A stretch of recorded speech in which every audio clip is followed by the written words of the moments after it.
السلام علیکم دوستو، میرا نام ہے اسیب شفقت اور آپ دیکھ رہے ہیں ہنسی ٹی وی۔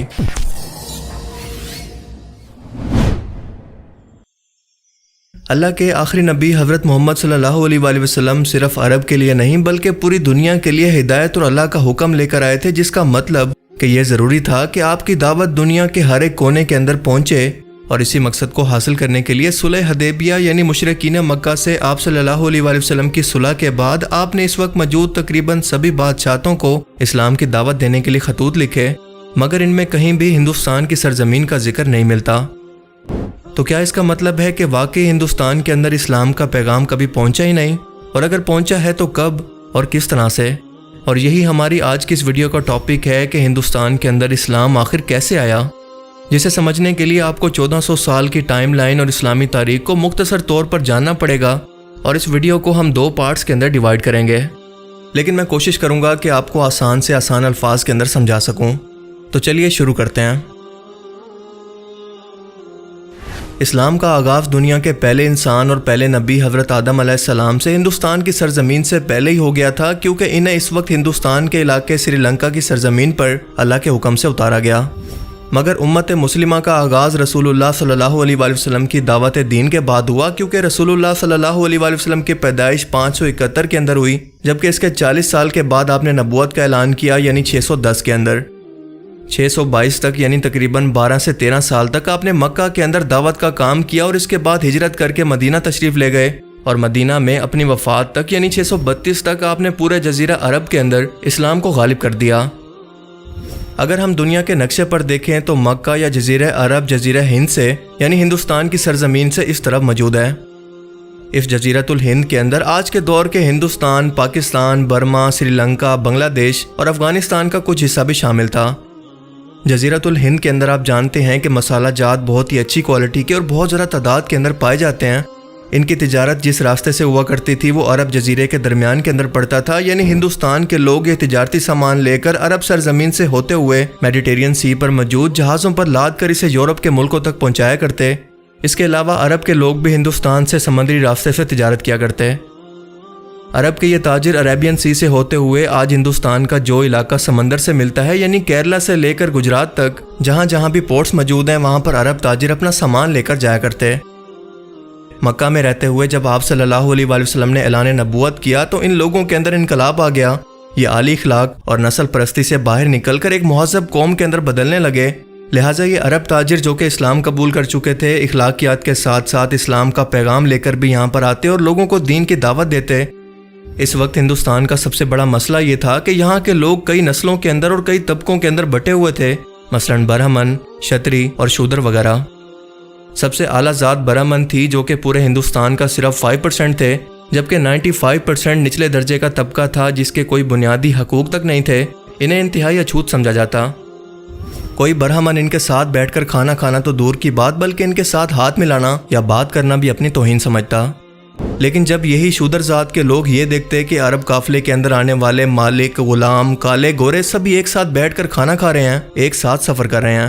ان میں کوئی بھی ذات پات کا نظام نہیں، تو آہستہ آہستہ کچھ لوگ ان سے متاثر ہو کر مسلمان ہونے لگے۔ یعنی آپ یہ کہہ سکتے ہیں کہ اسلام کی بارش ہونے سے پہلے ہندوستان کی سرزمین پر اسلام کی بوندا باندی شروع ہو چکی تھی، مگر صرف ساحل سمندر کے علاقوں تک۔ ان علاقوں میں سے ایک کالی کٹ کے علاقے کے اندر ایک مسجد آج بھی موجود ہے جس کا نام ہے مسجد مالک بن دینار، اور اس پر اس کا سنگ بنیاد 628 لکھا ہوا ہے، یعنی آپ صلی اللہ علیہ وآلہ وسلم کی وفات سے تقریباً 4 سال پہلے، کیونکہ آپ کا انتقال 632 میں ہوا۔ اور آپ جانتے ہیں کہ کسی علاقے کے اندر مسجد کی ضرورت اسی وقت پڑتی ہے جب یہاں پر نمازیوں کی یا مسلمانوں کی تعداد بڑھ جائے، یعنی اس مسجد کی تعمیر سے کئی سال پہلے تک لوگ آہستہ آہستہ اسلام قبول کرتے چلے آ رہے تھے، جو بنا جنگ کے اخلاق کے ذریعے ہندوستان کی سرزمین پر اسلام کا دروازہ بنے۔ رسول اللہ صلی اللہ علیہ وآلہ وسلم کی وفات کے بعد جب حضرت ابو بکر صدیق پہلے خلیفہ بنے تو ہندوستان کے جزیرے پر دعوت کا کام شروع نہیں ہو سکا، اور اس کی وجہ یہ تھی کہ عرب کے اندر ہی مرتدوں کے فتنے نے انہیں الجھائے رکھا، اور جو لوگ اسلام کو غالب ہوتا دیکھ کر ڈر کے مارے ایمان لائے تھے وہ رسول اللہ صلی اللہ علیہ وآلہ وسلم کی وفات کے بعد نہ صرف پلٹ گئے بلکہ اپنی اپنی نبوت کا اعلان کر کے حضرت ابو بکر صدیق کے خلاف جنگی محاذ بھی کھول دیا، اور حضرت ابو بکر صدیق انہی فتنوں کو کچلنے کے اندر مصروف رہے۔ مثلاً مسلمہ کذاب جس سے جنگ یمامہ ہوئی، اور اس جنگ کے اندر بڑے بڑے مسلمان صحابہ اور کئی ہزار حافظ قرآن شہید ہو گئے۔ حضرت ابو بکر صدیق کی 634 کے اندر وفات کے بعد 634 میں حضرت عمر دوسرے خلیفہ بنے، تب اسلام کی دعوت کا کام دور دور کے ملکوں تک شروع کیا گیا، اور ان کے دور کے اندر عرب کے دائیں طرف جہاں پر عراق فتح ہوا اور وہاں سے ایران یعنی فارس سلطنت، تو بائیں طرف شام، اور پھر وہاں سے مصر اور افریقہ یعنی رومی سلطنت تک۔ ایرانی یعنی فارس سلطنت کے بعد ہی ہندوستان کی سرزمین موجود تھی، مگر مسلمانوں کی فوج ایران کے مکران کے علاقے تک جا کر رک گئی، جو کہ ہندوستان کا بارڈر ایریا تھا، اور یہاں پر آج کے دور کا پاکستان موجود تھا۔ کئی صحابہ کرام نے حضرت عمر کو مشورہ دیا کہ اسلام کی فتوحات کو مزید آگے تک لے کر جائیں، کیونکہ وہ جہاد کر کے اپنی طاقت کے جوڑ دکھانا چاہتے تھے، یعنی پوری دنیا کو مسلمان فتح کر لیں۔ لیکن حضرت عمر کی سوچ ذرا مختلف تھی، اور وہ کہتے تھے کہ اسلام صرف فتوحات کرنے کا نام نہیں ہے، بلکہ پورا ایک نظام زندگی ہے۔ انسان کو اللہ کا پیغام پہنچا کر اس کی زندگی کا مقصد سمجھانا ہے، تو کیا ہوگا کہ اگر ہم ایک کے بعد ایک علاقے فتح مسلسل کرتے چلے جائیں مگر وہاں پر اسلام اور انصاف کا نظام قائم ہی نہ کر سکیں؟ کیا اس سے بہتر یہ نہیں کہ جو علاقے اس وقت ہمارے پاس موجود ہیں اس کے اندر ہم اللہ کا نظام نافذ کر کے انہیں باقی دنیا کے سامنے مثال کے طور پر پیش کریں؟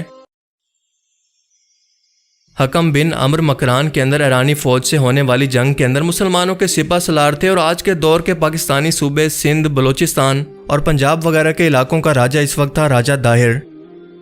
جب مسلمانوں کی فوج نے مکران کے اندر ایرانیوں سے جنگ کی تو ان کی فوج کے اندر کئی سندھی فوج کے لوگ بھی شامل ہو گئے، اور جب مسلمان یہ جنگ جیت گئے تو مال غنیمت ان کے ہاتھ لگا، تو اس کے اندر سندھی فوج کے کئی ہاتھی اور اسلحہ بھی شامل تھا، جس سے یہ ثابت ہوا کہ ہندوستان کے راجہ داہر نے ایرانیوں کی مسلمانوں کے خلاف لڑائی کے اندر مدد کی، حالانکہ مسلمانوں کا ان سے کوئی معاملہ تھا ہی نہیں۔ یہ دیکھ کر اس وقت کے بحرین کے گورنر عثمان بن ابی العاص نے سعید بن عاص نام کے سپہ سالار کو امان کے راستے بھیج کر آج کے دور کے ہندوستانی علاقے ممبئی پر حملہ کروا کر اس پر قبضہ کر لیا۔ اس وقت ہندوستان کی سرزمین کسی ایک بادشاہ کے انڈر نہیں تھی، بلکہ ہر علاقے کا اپنا ایک راجہ مہاراجہ ہوا کرتا، اور یہ قوم ہر طرح کے طبقوں کے اندر تقسیم تھی، لوگ ذات پات کے نظام سے تنگ آ چکے تھے۔ مگر جب یہ خبر حضرت عمر تک پہنچی کہ ان کی اجازت کے بغیر عثمان بن ابی العاص نے ہندوستان پر یہ حملہ کیا، تو وہ ان سے انتہائی غصہ ہوئے کہ میری اجازت کے بغیر اتنا بڑا حملہ تم نے کیسے کیا؟ اور اس کی وجہ وہی تھی کہ وہ نہیں چاہتے تھے کہ ہم ایک کے بعد ایک صرف علاقے فتح کرتے جائیں مگر انصاف کا نظام اور اللہ کا دین قائم نہ کر سکیں۔ اسی لیے حضرت عمر نے حکم دیا کہ فوراً سے اپنی فوجیں ہندوستان سے باہر نکالو۔ 644 یعنی 644 کے اندر حضرت عمر کا انتقال ہو گیا، جس کے بعد تیسرے خلیفہ حضرت عثمان نے بھی بالکل یہی قانون اپنایا، اور 655 میں ان کی بھی باغیوں کے ہاتھوں شہادت ہو گئی۔ حضرت علی کے دور خلافت کے اندر ایک بار پھر سے خانہ جنگی شروع ہو چکی تھی، اور انہی فتنوں کو ختم کرنے کے اندر وہ مصروف رہے، مثلاً جنگ جمل، صفین اور نہروان ہوئی۔ لہٰذا ان کے دور خلافت کے اندر بھی سرحدی حدود سے باہر نکلنے کا نہیں سوچا گیا، اور یوں 660 کے اندر بھی مولا علی علیہ السلام کو بھی شہید کر دیا گیا، جس کے بعد خلافت کا نظام ختم ہو کر ملوکیت یعنی اسلامی بادشاہت کا نظام شروع ہو گیا، اور امیر معاویہ 660 سے لے کر 680 تک بادشاہ رہے۔ ان کے دور کے اندر بھی بالکل ایسا ہی چلتا رہا، اور باہر کے ملکوں کی فتوحات پر کوئی دھیان نہیں دیا گیا۔ اس کے بعد یزید بادشاہ بنا اور کربلا کا واقعہ ہوا۔ امام حسین علیہ السلام کو شہید کرنے کے بعد مسلمانوں کی حکومت دو حصوں کے اندر تقسیم ہو گئی، مکہ میں عبداللہ ابن زبیر کی، جبکہ شام کے اندر یزید کی، جس کی موت 683 میں یعنی 683 کے اندر ہوئی۔ یزید کی موت کے بعد جب ان کے بیٹے معاویہ نے حکومت لینے سے انکار کیا تو 683 میں یہ بادشاہت مروان کے پاس چلی گئی، اور اس کے بعد ان کے بیٹوں کے اندر منتقل ہوئی۔ مروان کا بیٹا عبد المالک بن مروان 685 کے اندر بادشاہ بنا، اور اپنی موت تک یعنی 705 تک 20 سال تک حکومت میں رہا۔ ان کے دور میں مکران کے گورنر سعید بن اسلم تھے، جنہیں مکران کے ہی کچھ باغیوں نے قتل کر دیا اور بھاگ کر سندھ چلے گئے۔ انہیں راجہ داہر نے پناہ دے دی، اور دو سلطنتوں کے اندر ایک بادشاہ کا باغیوں کو پناہ دینے کا مطلب سیدھا سیدھا جنگ تھا، لیکن پھر بھی عبد المالک نے اس کا بدلہ نہیں لیا، کیونکہ انہیں لگتا تھا کہ اگر ہندوستان پر حملہ کیا گیا تو یہ حملہ صرف سندھ تک نہیں رکے گا، بلکہ پورے ہندوستان کو حاصل کرنے تک انہیں جنگ لڑنی پڑے گی، کیونکہ کوئی بھی ریاست حملہ کر کے یا بغاوت کر کے انہیں پریشان کرتی رہے گی۔ عبد المالک بن مروان کے بعد 705 کے اندر ولید بادشاہ بنا، جو کہ 715 تک بادشاہ رہا۔ عبد المالک بن مروان کے دور کے اندر ایران، حجاز مقدس، عمان، بحرین وغیرہ جیسے اہم عرب خطوں کا گورنر بنایا گیا تھا حجاج بن یوسف کو، اور یہ انتہائی ظالم اور دہشت گرد طبیعت کا انسان تھا، خاص طور پر یہ اہل بیت کا بہت بڑا دشمن تھا۔ تجارت کی غرض سے کچھ مسلمان تاجر سری لنکا یا اس دور کے اندر لنکا کہلائے جانے والے ملک کے اندر آباد ہو گئے تھے، اور لنکا کے راجہ کے حجاج کے ساتھ بہت ہی اچھے تعلقات تھے، اور لنکا کے راجہ نے ان تعلقات کو مزید اچھا بنانے کے لیے کچھ قیمتی تحائف اور فوت ہو جانے والے تاجروں کے بیوی بچے ایک بحری جہاز میں سوار کر کے بصرہ عراق کی جانب روانہ کر دیے۔ مگر جب سمندری جہاز جو کہ ہوا کے رخ پر چلا کرتے تھے اچانک سے ہوا کا رخ الٹی سمت میں چلنے کی وجہ سے راستہ بھٹک کر آج کے دور کے سندھ کراچی میں موجود دبیل کے مقام پر بندرگاہ پر پہنچ گئے، اور یہاں پر مید قوم کے ڈاکوؤں نے انہیں لوٹ لیا، عورتوں اور بچوں کو قیدی بنا لیا۔ انہی عورتوں میں سے ایک نے حجاج بن یوسف کے نام دعائی دی کہ ہماری مدد کرو، اور جب اس واقعے کی اطلاع حجاج بن یوسف کو پہنچی تو اس کے لیے عزت اور ذلت کا معاملہ بن گیا کہ اگر کچھ نہیں کیا تو پوری دنیا کے اندر بدنامی ہوگی اور قیمتی تحفے بھی ہاتھ سے جائیں گے۔ اس لیے اس نے راجہ داہر کو خط لکھا کہ ہمارے مال اور عورتوں بچوں کے ساتھ ساتھ ان سمندری ڈاکوؤں کو ہمارے حوالے کرو، کیونکہ یہ علاقہ تمہاری حکومت میں آتا ہے۔ لیکن راجہ داہر نے بڑا جھوٹا سا اور روکھا سا جواب دیا کہ یہ علاقہ میرے کنٹرول میں نہیں آتا، اور نہ ہی یہ لوگ، کیونکہ یہ مجھ سے بہت دور بارڈر ایریا پر موجود ہیں، سو میں کچھ نہیں کر سکتا، جو بھی کرنا ہے تم خود ہی کر لو۔ حجاج بن یوسف یہ جواب سن کر غصے سے آگ بگولا ہو گیا، اور اس نے اپنے 2 سپہ سالاروں کو بھیجا ہزاروں فوجیوں کے ساتھ کہ ان لوگوں کو بازیاب کرا کر ان کے تحفے تحائف اور ڈاکوؤں کو بھی قید کر کے ساتھ لائیں۔ یہ 711 کا ٹائم ہے۔ پہلے سپہ سالار عبداللہ کو دبیل کے مقام پر ڈاکوؤں نے شکست دی، اور اس کے بعد بودیل کی فوج کو، جس کے بعد حجاج بن یوسف کو سمجھ آ گئی کہ یہ ڈاکو اتنی بڑی فوج کا مقابلہ خود سے نہیں کر سکتے، ضرور راجہ داہر ان کی مدد کر رہا ہے، ورنہ سمندری ڈاکوؤں کے پاس اتنا اسلحہ اور فوج کہاں سے آ گئی کہ وہ ہمارا مقابلہ کر سکیں۔ اور بالکل ایسا ہی تھا، کیونکہ دراصل راجہ داہر کا بیٹا جے سنگھ ان ڈاکوؤں کی مدد کر رہا تھا، جس کے بعد حجاج بن یوسف نے ولید سے اجازت مانگی کہ مجھے ایک بڑی فوج کی ضرورت ہے، صرف سندھ کو نہیں بلکہ پورے ہندوستان کو فتح کرنے کے لیے، اور یہ مسلمانوں کی عزت کا سوال ہے۔ ولید کی اجازت ملنے کے بعد حجاج بن یوسف نے ایک بڑی فوج دے کر اپنے سپہ سالار محمد بن قاسم کو سندھ پر حملے کے لیے بھیجا کہ اب نہ صرف ان لوگوں کو چھڑوائے بلکہ پورے ہندوستان کو بھی فتح کرتا چلا جائے۔ محمد بن قاسم 17 سال کا ایک جوان تھا اور حجاج بن یوسف کا داماد اور بھتیجا بھی تھا۔ یہ بھی اہل بیت پر حجاج کے حکم پر ظلم کرنے والے لوگوں میں برابر کا حصہ دار تھا۔ 711 میں محمد بن قاسم یہاں سے روانہ ہو کر 712 میں دبیل کے مقام پر پہنچ گیا اور اسے فتح کر لیا۔ اس کے بعد ایک ایک کر کے اس نے سندھ کے تمام علاقے فتح کر لیے اور ہوتا ہوتا برہمن آباد تک پہنچ گیا، جو کہ راجہ داہر کا مرکز تھا، جہاں پر محمد بن قاسم کے خلاف راجہ داہر اور اس کا بیٹا جے سنگھ ایک بڑی فوج لے کر اس کا انتظار کر رہے تھے، مگر اس جنگ میں راجہ داہر کو بری طرح سے شکست ہو گئی۔ اب محمد بن قاسم بڑھتے بڑھتے آخر کار ملتان تک پہنچ گیا۔ پورا سندھ اور اس کے آس پاس کا علاقہ مکمل طور پر فتح ہو گیا تھا، اور 714 کے درمیانی ٹائم کے اندر محمد بن قاسم آگے بڑھنے ہی والا تھا کہ اچانک سے خبر ملی کہ اس کے سسر حجاج بن یوسف کی اچانک سے کینسر سے موت ہو گئی، اور یوں 714 کے اندر محمد بن قاسم واپس ایران آ گیا تاکہ اس کے بعد دوبارہ تیاری کر کے واپس آ کر پورے ہندوستان کو فتح کر سکے، اور تب تک فوج کو بھی ریسٹ مل جائے گا۔ لیکن اسے آئے ہوئے ابھی صرف 6 مہینے گزرے تھے کہ اچانک سے ہارٹ اٹیک کی وجہ سے ولید کا انتقال ہو گیا، جس کے بعد سلیمان بادشاہ بنا۔ سلیمان نے چن چن کر حجاج بن یوسف کے ہر ایک گورنر، سپہ سالار اور ولید کے ہر ایک سپہ سالار کو، جو کہ دنیا کے ہر ایک کونے میں فوج لے کر اسلام کی سرحدوں کو پھیلانے کے لیے مختلف بڑے بڑے براعظموں تک پہنچ گئے تھے، ان سب کو بلا کر قتل کروا دیا۔ مثلاً افریقہ میں گورنر موسیٰ بن نصیر اور ان کے سپہ سالار طارق بن زیاد کو، جو کہ اندلس تک پہنچ گیا تھا، انہیں بلا کر قتل کروا دیا۔ موسیٰ بن نصیر کو مدینہ کے اندر بھیک مانگنے پر مجبور کر دیا۔ حجاج بن یوسف کے سپہ سالار محمد بن قاسم کو قتل کر کے اس کی لاش پر گھوڑے دوڑائے گئے، اور دوسرا لشکر جو کہ سمرقند اور بخارا سے ہوتا ہوا قتیبہ سپہ سالار کی قیادت کے اندر کاشگر یعنی چائنا تک پہنچ گیا تھا، اور قسطنطنیہ میں رومن امپائر سے لڑنے والے سپہ سالار کو بلا کر سلیمان نے قتل کروا دیا۔ اور یوں اسلام کی سرحدیں جو کہ لگاتار سندھ سے پھیل کر پورے ہندوستان تک، دوسری طرف سے چین تک، تیسری طرف سے ترکی اور پھر یورپ، اور چوتھی طرف سے پورے افریقہ سے ہو کر پرتگال اور آج کے فرانس تک پہنچ گئی تھی، اچانک سے بڑھنا رک گئی، سب کچھ ایک دم سے رک گیا۔ مگر سوال یہ ہے کہ سلیمان نے آخر ایسا کیوں کیا؟ آخر اس دشمنی کی وجہ کیا تھی، اور اس کے بعد کیا ہوا؟ یہ سب کچھ آپ اس ویڈیو کے پارٹ 2 میں جان پائیں گے۔ رسول اللہ صلی اللہ علیہ وآلہ وسلم کے اعلان نبوت کے بعد ہندوستان میں اسلام کیسے آیا؟ اس ویڈیو کے فرسٹ پارٹ میں ہم نے جانا کہ کیسے عرب تاجروں نے ہندوستان کے ساحل سمندر کے علاقوں میں اسلام کے پیغام کو پہنچایا، اور پھر سندھ کے راجہ داہر کو محمد بن قاسم نے 714 میں موجودہ کراچی کے دیبل کے مقام پر شکست دی، مگر اپنے سسر حجاج بن یوسف کی موت کی خبر سن کر انہیں فوراً ایران واپس آنا پڑا، اور اسی دوران بادشاہ وقت ولید کی 615 کے اندر اچانک سے ہارٹ اٹیک سے موت ہو گئی۔ جس کے بعد نیا بادشاہ سلیمان بنا اور یہ صرف 2 سال تک بادشاہ رہا، مگر اس نے آتے ہی چاروں بر اعظموں کے اندر اسلام کی سرحدیں پھیلانے والے سپہ سالار، جن کے اندر محمد بن قاسم بھی شامل تھا، اور حجاج بن یوسف کے لگائے ہوئے تمام گورنرز کو بلا کر قتل کر دیا، اور یوں اسلام کی سرحدیں جو کہ تیزی سے پھیل رہی تھی اچانک سے پھیلنا بند ہو گئی۔ اب سوال یہ ہے کہ اس کی وجہ کیا تھی اور سلیمان نے ایسا کیوں کیا؟ تو اس کی وجہ یہ تھی کہ مروان بن حکم کے ایک بیٹے کا نام تھا عبد الملک، اور اس کے 4 بیٹے ولید، سلیمان، یزید اور حشام تھے۔ عبد الملک نے اپنی موت سے پہلے یہ ترتیب بنا کر دی تھی کہ میرے مرنے کے بعد پہلے ولید، پھر سلیمان، پھر یزید اور پھر حشام بادشاہ بنے گا۔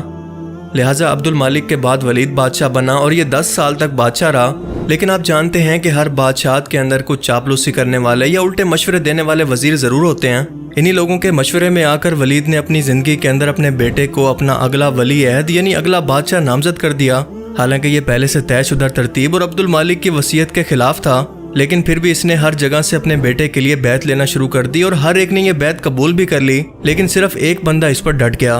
کہ نہیں، یہ ناانصافی اور وعدہ خلافی ہے، میں اس بیعت کو نہیں مانتا، جس کا حق ہے اسے ضرور ملنا چاہیے۔ اور یہ شخص تھے اس وقت کے مدینہ کے گورنر عمر بن عبدالعزیز رضی اللہ تعالیٰ عنہ۔ یہ رشتے میں ولید کے بہنوئی بھی تھے، کیونکہ ولید کی بہن فاطمہ ان کے نکاح کے اندر تھی، اور فاطمہ تاریخ کی وہ واحد نیک اور طاقتور خاتون گزری ہیں جن کا دادا مروان، باپ عبد الملک اور بھائی سب بادشاہ رہے، اور شوہر عمر بن عبدالعزیز گورنر، جو بعد میں اگلے خلیفہ بنے۔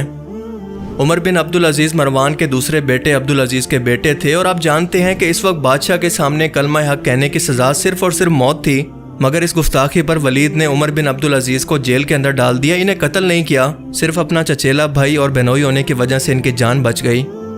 اب یہ معاملات چل ہی رہے تھے اور عمر بن عبدالعزیز جیل کے اندر تھے کہ اچانک سے ولید کی ہارٹ اٹیک سے موت ہو گئی۔ لہٰذا سلیمان نے حکومت سنبھالتے ہی سب سے پہلے عمر بن عبدالعزیز کو جیل سے نکال کر اپنا مشیر خاص بنا لیا کہ آپ ہی وہ اکیلے شخص تھے جو کہ میرے لیے ولید کے سامنے ڈٹ گئے تھے۔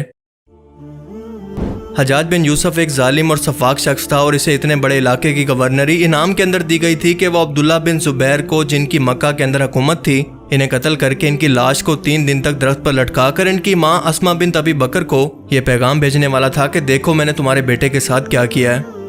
اس نے فوجیوں کو حکم دیا تھا کہ اس عورت کو اس کے بالوں سے پکڑ کر لاؤ کہ وہ دیکھے کہ ہم نے اس کے بیٹے کے ساتھ کیا سلوک کیا، اور اگلی بار خوف کی وجہ سے یہ دوبارہ ایسا کرنے کی سوچ بھی نہ سکیں۔ اسما بنت ابی بکر نے یہ دیکھ کر کہا تھا کہ حجاج تو نے میرے بیٹے کی دنیا برباد کی اور اس نے تیری آخرت۔ اس ظالم شخص نے صرف ایک دن کے اندر 1,20,000 مسلمانوں کو لٹا کر چاقو سے ذبح کیا تھا، اور جو بھی اس کے خلاف بغاوت کرتا اس کا یہی حال ہوتا، اور اس نے جنگوں میں جتنے لوگوں کو قتل کیا اس کی تعداد بالکل الگ ہے۔ تہذیب التہذیب علامہ حجر اسقلانی کی کتاب کے اندر یہ واقعہ درج ہے کہ عطیہ بن سعد نام کے ایک محدث کے بارے میں حجاج بن یوسف کو پتہ چلا کہ یہ اہل بیت اور خصوصاً مولا علی علیہ السلام پر لعنت نہیں بھیجتا۔ اس نے محمد بن قاسم کو خط لکھا کہ اس شخص کو اپنے سامنے بلا کر مولا علی علیہ السلام پر لعنت کرواؤ، اور اگر وہ اس سے انکار کرے تو اس کو پورے 400 کوڑے لگواؤ اور اس کے داڑھی اور مونچھوں کے بالوں کو مونڈ کر شہر کا چکر لگواؤ۔ عطیہ بن سعد نے کہا کہ میں نے ساری زندگی اہل بیت کا ساتھ دیا، ان سے محبت کی، اب عمر کے آخری حصے کے اندر اپنی آخرت برباد کیوں کروں؟ میں کبھی ان پر لعنت نہیں کروں گا۔ لہٰذا محمد بن قاسم نے اسے 400 کوڑے لگوائے اور ان کی داڑھی اور مونچھوں کو صاف کر کے انہیں شہر کے اندر گھمایا، جس کے بعد یہ خراسان چلے گئے۔ اور اسی لیے سلیمان کو حجاج، اس کے رشتہ دار اور اس کے تمام لگائے ہوئے گورنر، سپہ سالار اور ہر ایک دوسرے سپہ سالار جو کہ اپنی منمانیاں کر رہے تھے سب سے نفرت تھی، جنہیں بلا کر ایک ایک کو اس نے قتل کروا دیا۔ اور دوسرا یہ سب ولید کے بیٹے کی بیعت کرنے کو بھی تیار ہو گئے تھے، اور یہی وجہ تھی کہ سلیمان نے بدلے کی آگ کے اندر حد کو تجاوز کر دیا۔ سلیمان نے اپنی زندگی کے اندر ایک خط لکھ کر اپنے بھائیوں کو اس پر بیعت لینے کا کہا کہ جس شخص کا نام بھی اس خط کے اندر ہوگا تم مجھ سے وعدہ کرو کہ اگلا بادشاہ اس کو چنو گے۔ لیکن بعد میں جب خط کھلا تو پتہ چلا کہ اس کے اندر عمر بن عبدالعزیز کا نام تھا۔ اب یہ کیونکہ ان کے بہنوئی تھے اور بنو امیہ خاندان سے ہی تھے، لہٰذا نہ چاہتے ہوئے بھی عمر بن عبدالعزیز کو ان لوگوں نے حکومت دے دی، مگر صرف 2.5 سال کے اندر 35 سال کی عمر کے اندر انہیں بھی بنو امیہ نے زہر دے کر شہید کر دیا، کیونکہ یہ بادشاہت کے نظام کو خلافت کے نظام کے اندر بدل چکے تھے۔ تمام ممبروں پر جو مولا علی علیہ السلام پر بنو امیہ کے لوگ لعنت کروایا کرتے تھے، اسے ہٹا کر وہ الفاظ جو کہ آپ ہر جمعہ کے خطبہ کے اندر سنتے ہیں عمر بن عبدالعزیز نے شامل کروائے۔ سب مظلوموں کی زمینیں جائیدادیں واپس کروائیں، اپنا رہن سہن بادشاہتوں سے بدل کر ایک عام شہری کے اندر بدل دیا، تمام نظام کو اسلامی قانون کے مطابق لے گئے، یعنی اسلام کو دوسرا عمر مل گیا تھا، اور ان کی اسی نیک نیتی کی وجہ سے انہیں 5واں خلیفہ راشد بھی کہتے ہیں، کیونکہ انہوں نے ہر معاملے کے اندر حضرت عمر فاروق کی مثال کو سامنے رکھا اور اپنے فکر اور عمل سے ایک بار پھر سے عمر فاروق کے دور کی یاد تازہ کر دی۔ اب حکومتی جائیدادیں واپس ہونے کے بعد بنو امیہ کو اپنی طاقت جاتی نظر آ رہی تھی، لہٰذا انہیں راستے سے ہٹانے کے لیے زہر دے دیا گیا، جس سے عمر بن عبدالعزیز کی وفات ہو گئی۔ یوں 750 کے اندر بنو امیہ کی بدمعاش حکومت ختم ہو کر بنو عباس کی بادشاہت آ گئی، جو کہ 1258 تک قائم رہی۔ ان لوگوں نے بھی بنو امیہ سے کم نہیں بلکہ بڑھ کر انتقامی کارروائی کی اور بنو امیہ کے جو لوگ مر چکے تھے انہیں بھی قبروں سے نکال کر ان کی بے حرمتی کی۔ یہ لوگ بھی اہل بیت کے دشمن تھے اور ڈرتے تھے کہ کہیں بنو ہاشم پھر سے خلافت کے اندر شامل نہ ہو جائیں، لیکن اس بارے میں زیادہ بات کرنے سے بہتر ہے کہ آپ صرف یہ سمجھ لیں کہ امام باقر، امام جعفر صادق، امام موسیٰ کاظم، ان سب پر کیا ظلم نہیں ہوئے، کیسے دردناک طریقے سے انہیں زہر دے کر قتل کیا گیا، اور یہ سب بنو عباس کے دور میں ہوا۔ اگلے 70 سال تک اسلام انہی حکومتوں کی رد و بدل کے اندر ہندوستان کے اندر داخل نہ ہو سکا، اور پھر وقت آیا 976 کا، جب بنو عباس کی حکومت ایک کے بعد ایک ٹوٹ کر دنیا کے اندر 8 بڑی سلطنتیں قائم ہو گئی۔ مثال کے طور پر سامانی سلطنت، فاطمی، بنو بوائی، سلجوقی، خوارزم شاہ غوری اور غزنی سلطنت، جس کی بنیاد سلطان محمود غزنوی کے والد سبکتگین نے رکھی، اور یہ وقت تھا رسول اللہ صلی اللہ علیہ وآلہ وسلم کے اعلان نبوت کے 370 سال کے بعد، اور محمد بن قاسم کے سندھ پر حملے کے تقریباً 101 سال کے بعد۔ سندھ پر تو محمد بن قاسم کے دور سے مسلمانوں کی حکومت قائم ہو گئی تھی، لیکن اس وقت لاہور کے علاقے سے کابل تک ایک راجہ کی حکومت تھی جس کا نام تھا جے پال۔ جب اس نے دیکھا کہ میرے بغل کے اندر ایک اسلامی ریاست بن رہی ہے اور ایسا نہ ہو کہ کل کو میرے لیے خطرہ بن جائے، تو اس نے فوراً 979 یعنی 979 کے اندر غزنی سلطنت پر حملہ کر دیا، اور کابل اور غزنی کے درمیان ایک جنگ ہوئی، مگر جے پال اس میں بری طرح سے ہار گیا۔ اس نے سبکتگین سے معافی مانگی، اپنی جان کی پناہ مانگی، خراج دینے کا وعدہ کیا اور کہا کہ میں آئندہ کے بعد اس طرح کی غلطی کبھی نہیں کروں گا، لیکن واپس جا کر اس نے وعدہ خلافی کی، اور اسے پتا تھا کہ اب کی بار سبکتگین اس وعدہ خلافی پر بدلہ لینے ضرور آئے گا، لہٰذا اس نے آس پاس کے ہندوستان کے راجاؤں کو خط لکھ کر ایک بڑی فوج جمع کر لی، مگر سبکتگین کی کمال حکمت عملی سے یہ ایک بار پھر سے پشاور کے مقام پر بری طرح سے شکست کھا کر بھاگ گیا، جس کے بعد پورا کابل، پشاور اور لاہور کا کچھ علاقہ غزنی سلطنت کے اندر شامل ہو گیا۔ 997 یعنی 997 کے اندر سبکتگین کا انتقال ہو گیا، اور ان کے 2 بیٹے تھے، ایک کا نام تھا اسماعیل اور دوسرا محمود۔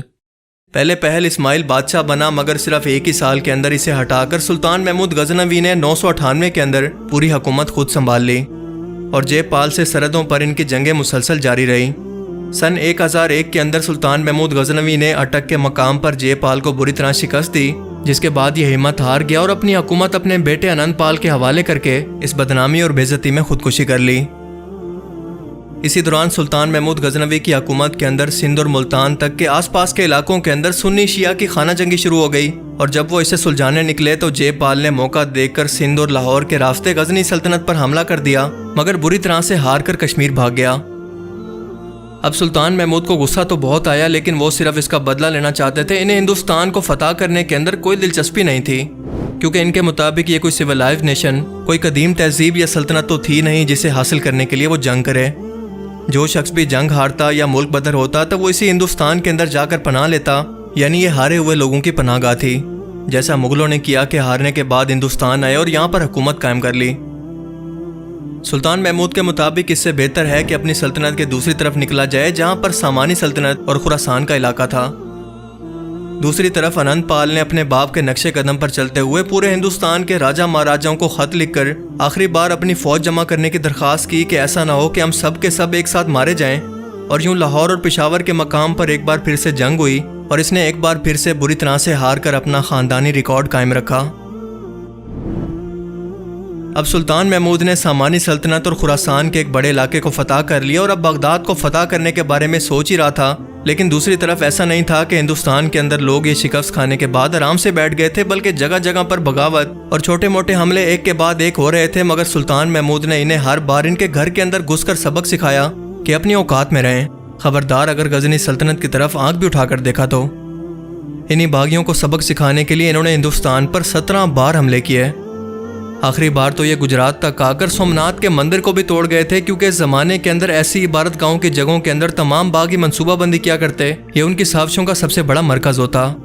ان کے راستے میں کئی سو مندر آئے، کئی گاؤں اور شہر گزرے، مگر انہوں نے کسی کو ہاتھ تک نہیں لگایا، سوائے سومنات کے مندر کے، کیونکہ یہ سازش کا مرکز تھا اور یہاں کے لوگوں، عورتوں اور بچوں نے بھی ان لوگوں کے ظلم سے تنگ آ کر سلطان محمود کو خط لکھے تھے کہ ہمیں انصاف دلوائیں۔ جب سومنات کے اس بڑے بت کو توڑا گیا تو اس کے اندر سے بے تحاشا سونا اور بے تحاشا دولت نکلی، جسے سلطان محمود اپنے ساتھ لے گیا۔ سلطان محمود غزنوی ایک انتہائی نیک اور شریف انسان تھے، لیکن ان سے سب سے بڑی غلطی یہ ہو گئی کہ وہ ہندوستان میں آ کر ہمیشہ ان لوگوں کی ٹھکائی کر کے واپس چلے جاتے، مگر یہاں پر اسلام کا پیغام پھیلانے کے لیے انہوں نے کوئی کوشش ہی نہیں کی۔ جس کے بعد ہندوستان کے لوگوں نے بھی یہ پروپیگنڈا کیا کہ وہ دراصل آتے ہی ان کو لوٹنے کے لیے تھے، جبکہ حقیقت میں ایسا بالکل نہیں ہے۔ وہ تو دراصل سازشوں اور بغاوتوں کا جواب دینے آتے تھے۔ سلطان محمود کے بعد غزنی سلطنت نے ایک کے بعد ایک کئی حکمران دیکھے، مگر ابراہیم شاہ جو کہ 1059 سے لے کر 1099 تک بادشاہ رہا، اس کی موت کے بعد غوری سلطنت کو پاؤں پھیلانے کا موقع ملا، اور یہ غور قبیلہ کابل اور ہرات کے درمیان ایک پہاڑی علاقے کے اندر رہتا تھا، اور یہاں کے لوگ غزنی سلطنت کو خراج دے کر اپنی غوری حکومت کو چلایا کرتے۔ اب ابراہیم کی موت کے بعد غزنی سلطنت کے اندر خانہ جنگی شروع ہو گئی، اور اسی کا فائدہ اٹھا کر غوری سلطنت نے غزنی سلطنت پر سیف الدین کی قیادت کے اندر حملہ کر دیا اور غزنی شہر پر حملہ کر کے اپنی خود کی حکومت کا اعلان کیا۔ لیکن ابراہیم کی فوج نے اچانک حملے کے اندر انہیں پسپا کر کے واپس بھیج دیا اور سیف الدین کو قتل کر دیا، جس کے بعد اپنے بھائی کی موت کا بدلہ لینے کے لیے علاؤ الدین نے پورے کے پورے غزنی شہر کے اندر آگ لگا کر اس پورے شہر میں قتل عام کر دیا۔ 1156 میں علاؤ الدین کا انتقال ہوا تو اس کا بیٹا بادشاہ بنا، اور اس کے بعد اس کے چچیلے بھائی غیاث الدین اور اس کا بھائی شہاب الدین۔ 1156 سے 57 کے اندر ان دونوں بھائیوں کی حکومت غوری سلطنت قائم ہوئی، جو کہ 1206 تک قائم رہی۔ اور اس کے بعد شہاب الدین غوری کا ہندوستان کے اندر پرتھوی راج سے کیسے سامنا ہوا، اور پرتھوی راج کی شکست کے بعد ہندوستان کے اندر پہلی اسلامی حکومت کی بنیاد شہاب الدین غوری نے کیسے رکھی، اس پر آلریڈی ایک ڈیٹیل ویڈیو میں پرتھوی راج فلم کی کہانی کو ایکسپلین کرتے ہوئے پہلے ہی بنا چکا ہوں، جس کی مختصر تاریخ یہ ہے۔ یہ میپ پر آپ ہندوستان کی ہریانہ ریاست کے تروری شہر کو دیکھ رہے ہیں، اور یہاں پر پرتھوی راج چوہان اور شہاب الدین غوری کے درمیان دو بڑی خونریز جنگیں لڑی گئی، جنہوں نے اب تک برِ صغیر پاک و ہند کی سرزمین پر اپنے اثرات چھوڑے ہیں۔ 1191 کے اندر ہندوستان کا نقشہ اتنی ریاستوں کے اندر بٹا ہوا تھا، لیکن ان کے ساتھ جو ریاست آپ کو نظر آ رہی ہے یہ غوری سلطنت تھی، جس میں موجودہ ایران، افغانستان، پاکستان کا بہت سارا علاقہ شامل تھا، اور اس کے حکمران تھے شہاب الدین غوری۔ ان کی سلطنت وقت کے ساتھ ساتھ پھیلتی رہی۔ اب نارتھ انڈیا اور چوہان سلطنت کی سرحدیں کیونکہ اس غوری سلطنت سے ملتی تھی، اس لیے شہاب الدین غوری نے اپنی سلطنت کو بڑھانے کے لیے کئی بار ان علاقوں پر چھوٹے موٹے حملے کیے جو تقریباً 11 کے قریب بتائے جاتے ہیں، لیکن اسی ہندوستان کو حاصل کرنے کے لیے انہوں نے دو بڑی جنگیں لڑی، جنہیں بیٹل آف ٹرین 1 اور 2 کے نام سے جانا جاتا ہے۔ لیکن اس جنگ میں سب سے بڑی رکاوٹ تھی پرتھوی راج چوہان، جنہوں نے یا تو اپنے آس پاس کی ریاستوں کو ہرا کر یا ان سے ڈپلومیٹک تعلقات قائم کر کے اپنی چوہان سلطنت کو بڑا کر رکھا تھا، جو کہ اپنے پیک پر اتنا زیادہ پھیل گیا تھا۔ شہاب الدین غوری نے اس جنگ کی شروعات بھٹنڈا کے اندر موجود ایک بہت ہی اہم قلعے پر قبضہ کر کے کر دی تھی، اور اس کے بعد وہ آگے بڑھے ٹرین کی پہلی جنگ کی طرف، جہاں پر ان کا مقابلہ پرتھوی راج چوہان کی فوج سے ہونا تھا۔ شہاب الدین غوری کی فوج تھی 20,000 سے لے کر 25,000 تک، جس میں زیادہ تر تیر انداز گھڑ سوار تھے۔ اسی فوج کی وجہ سے وہ زیادہ تر جنگیں جیتے بھی تھے۔ ایسی یونیک تکنیک جسے منگولوں نے بھی جنگ کے اندر اپنایا تھا کہ گھوڑے پر بیٹھ کر آگے اور پیچھے کی طرف تیر چلانا، جبکہ پرتھوی راج کی فوج اس سے ڈبل تھی، یعنی 50,000، جس میں گھڑ سوار، تیر انداز اور بہت سے ہاتھی اور جنگی سامان بھی شامل تھا۔ شہاب الدین غوری کو اپنے انہی گھڑ سواروں پر اتنا یقین تھا کہ وہ اپنے سے ڈبل فوج کے ساتھ بھی جنگ میں کود پڑے، جو کہ ان کا سراسر جذباتی فیصلہ یا بے وقوفی تھی، کیونکہ یہ گھڑ سوار تبھی فائدہ مند ہو سکتے تھے جب جنگ کے اندر فوج بکھری ہوئی ہو، جبکہ پرتھوی راج کی فوج کافی منظم تھی اور ایک ساتھ ترتیب کے اندر موجود تھی، جو ان تیر اندازوں کے حملوں کو ایک ساتھ مل کر روک پائی۔ یہاں پر پرتھوی راج کی فوج کا بھی کافی جانی نقصان ہوا، مگر اتنا زیادہ نہیں جتنا شہاب الدین نے سوچا تھا۔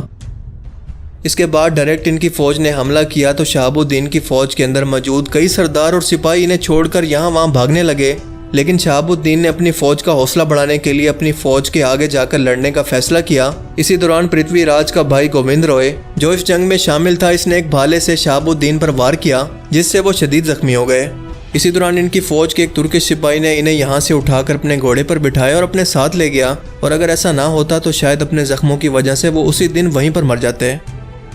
یوں ٹرین کی پہلی جنگ شہاب الدین غوری بری طرح سے ہار گئے اور واپس افغانستان کے علاقے میں آ گئے۔